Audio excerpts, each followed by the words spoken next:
Assalamualaikum warahmatullahi wabarakatuh. Kami dari kelompok 14 yang beranggotakan teman saya Ma'ruf dan juga saya sendiri Riza Agustina akan menjelaskan tentang pengembangan media pembelajaran dalam bahasa Indonesia. Nah, sebelum lebih jauh, kita akan membahas apa sih media pembelajaran itu? Nah, media pembelajaran adalah alat yang dapat membantu proses belajar mengajar dan berfungsi untuk memperjelas makna yang disampaikan sehingga dapat mencapai tujuan pendidikan atau pembelajaran yang lebih efektif dan efisien. Kemudian, dasar pengembangan media pembelajaran itu apa sih? Nah, dasarnya itu dimulai dari proses transfer of knowledge.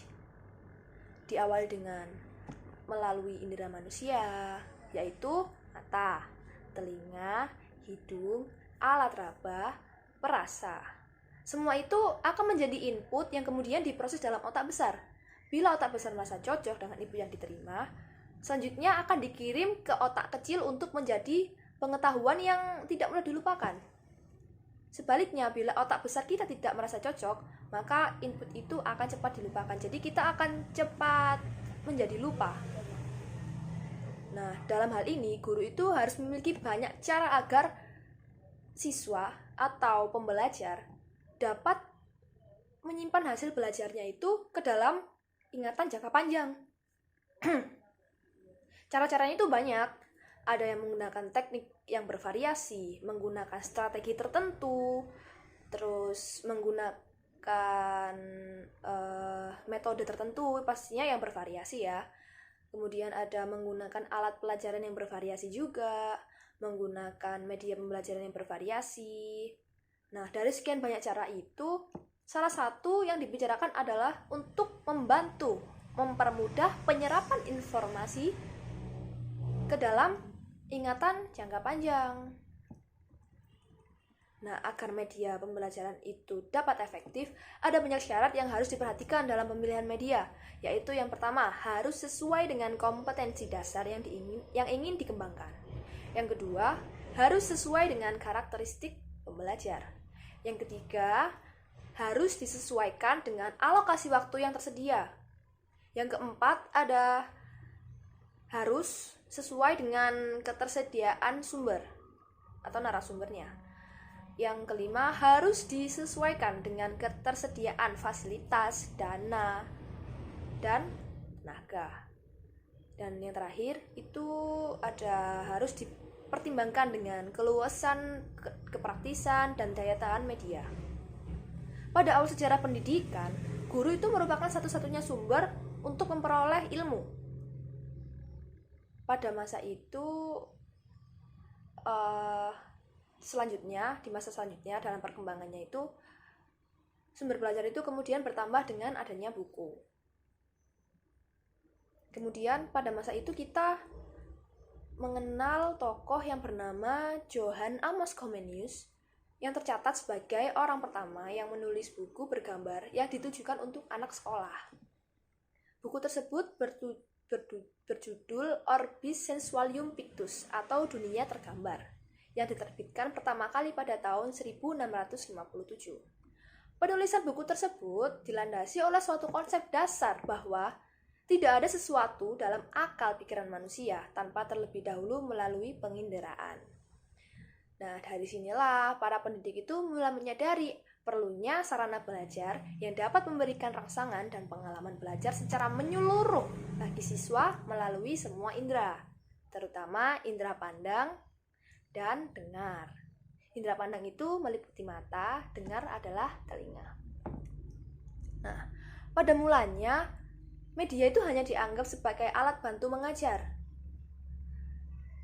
Ya, contohnya itu ada alat bantu visual, misalnya ada model, ada objek, dan alat-alat lain seperti ada foto, gambar atau ilustrasi, sketsa, grafik, bagan, chart.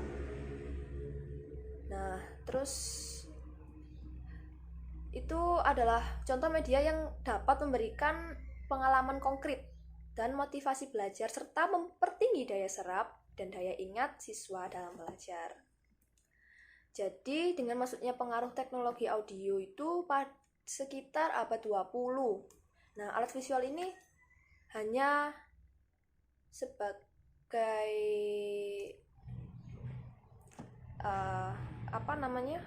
pendukung dari apa yang telah diajarkan oleh guru. Sekitar abad 20 itu alat visual dilengkapi dengan audio, sehingga kita kenal dengan audio visual.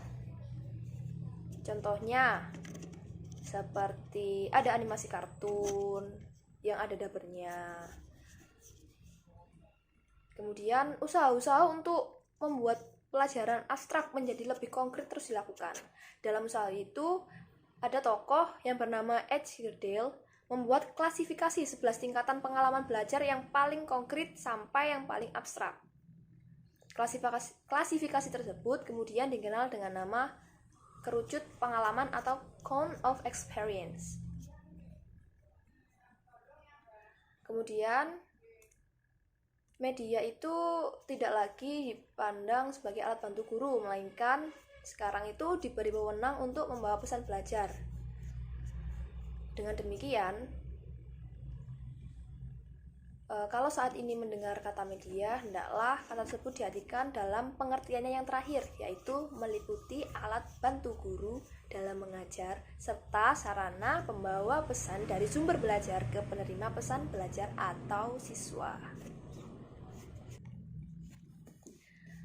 Kemudian ada macam-macam media pembelajaran. Sebelum ke macam-macam ya, sifat media pembelajaran itu ada 5. Yang pertama yaitu media berupa garis, yang kedua media berupa gambar, yang ketiga media berupa alat gerak, yang keempat ada yang berupa tulisan, yang kelima ada yang berupa suara.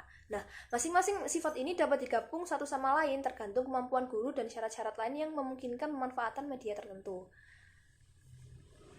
Tapi dari sifat-sifat itu yang sekarang banyak dikenal orang adalah sifat media audio visual dan audio visual. Jadi lebih padat, dipadatkan lagi jadi nggak 5, jadi cuma 3.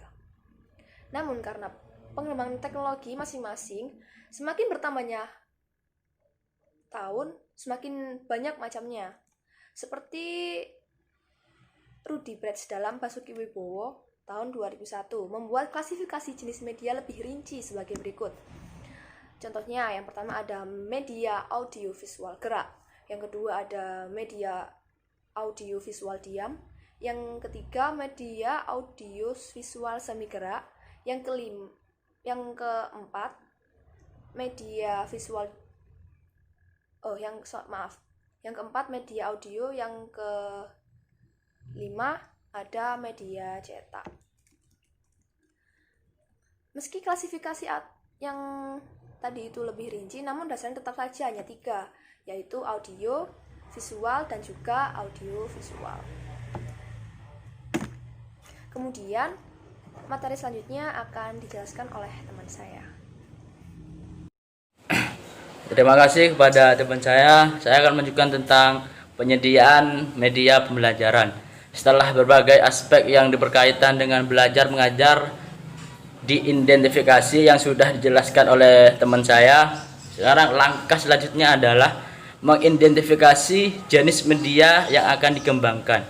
Media pembelajaran yang akan dikembangkan tentu harus sesuai dengan karakter media yang dipilih serta kesesuaian media dengan materi pembelajaran, tujuan pembelajaran, ketersediaan media di tempat pembelajar belajar. Seorang guru tidak boleh memilih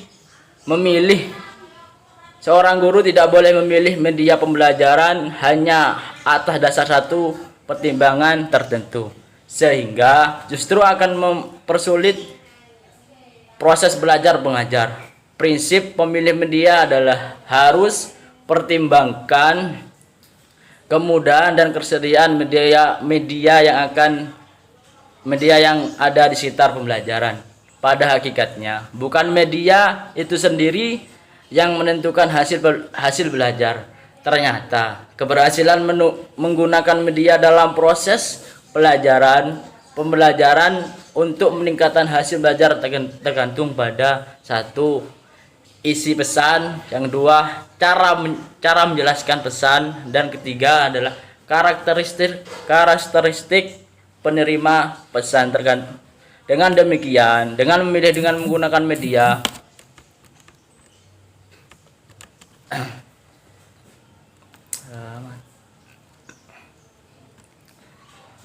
pada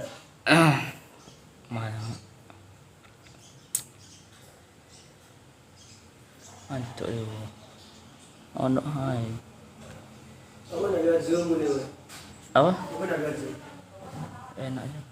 Enak Zoom. Ha? Ki video ni baterai lemah je.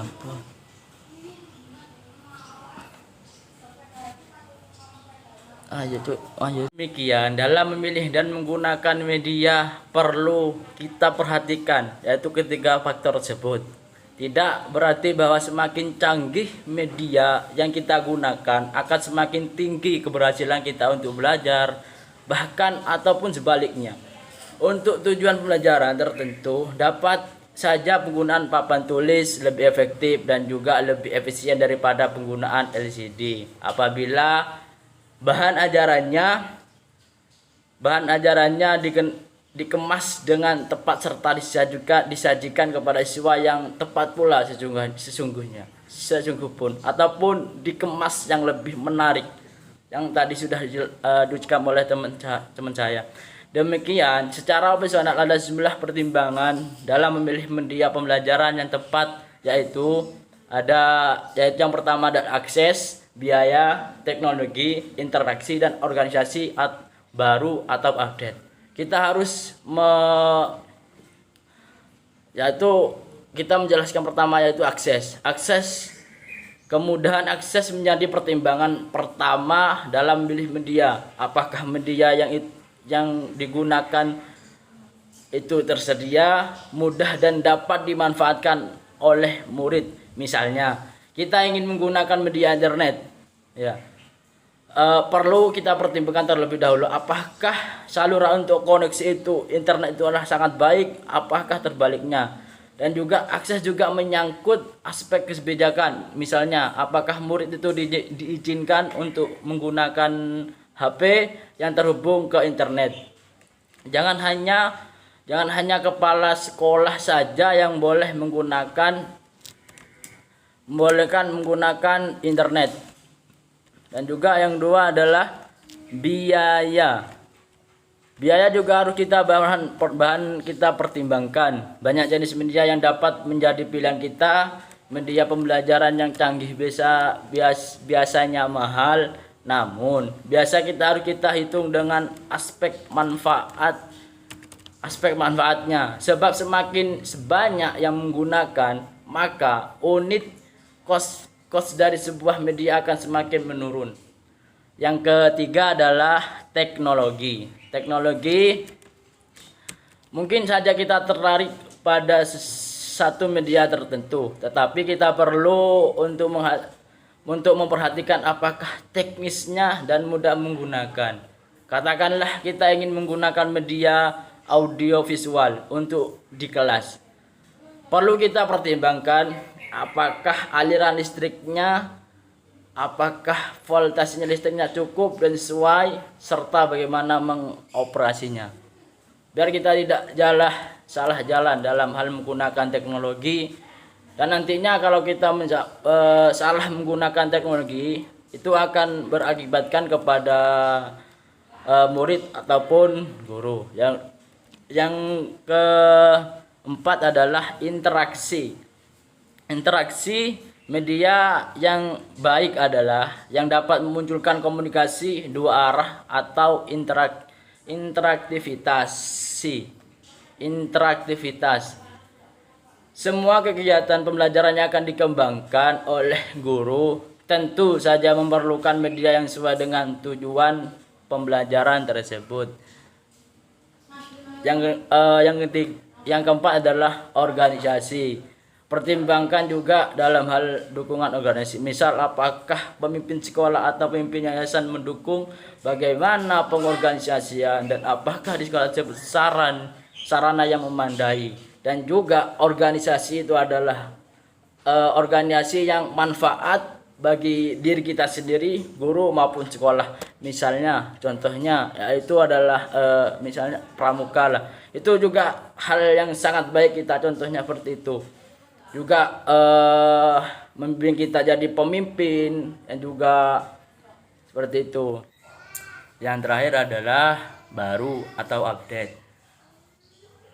Kebaruan dari media yang akan dipilih juga harus menjadi pertimbangan. Sebab media yang lebih baru biasanya lebih baik dan lebih menarik bagi murid. Nah, dari beberapa apa yang saya jelaskan, dari pertama akses, biaya, teknologi, interaksi organisasi, dan baru, itu adalah dimana hal yang paling penting adalah perubahan sikap guru agar mau memanfaatkan dan mau mengembangkan media pembelajaran yang mudah dan murah dan dengan memanfaatkan sumber daya yang ada di lingkungan sekolah sekitarnya, serta memunculkan ide dan kreativitas yang dimilikinya. Selanjutnya yaitu pemilihan media pembelajaran. Untuk pemilihan media pembelajaran ada dua model media pembelajaran, yakni yang pertama adalah media pembelajaran tutup. Media pembelajaran tutup hal yang dilakukan apabila alternatif media telah ditemukan dari atas, contoh misalnya oleh Dinas Pendidikan, sehingga mau tidak mau jenis media itulah yang harus kita pakai. Kalaupun kita memilih maka kita lakukan lebih banyak ke arah pemilihan topik atau pokok bahasan mana yang cocok untuk dimediakan pada jenis media tertentu. Misalnya telah ditetapkan bahwa media yang digunakan adalah media audio. Dalam situasi demikian, bukanlah mempertanyakan mengapa media audio yang digunakan dan bukan media lainnya. Jadi yang harus kita lakukan adalah memilih topik-topik apa saja yang tepat untuk disajikan melalui media audio untuk model pemilihan terbuka. Untuk pemilihan tertutup.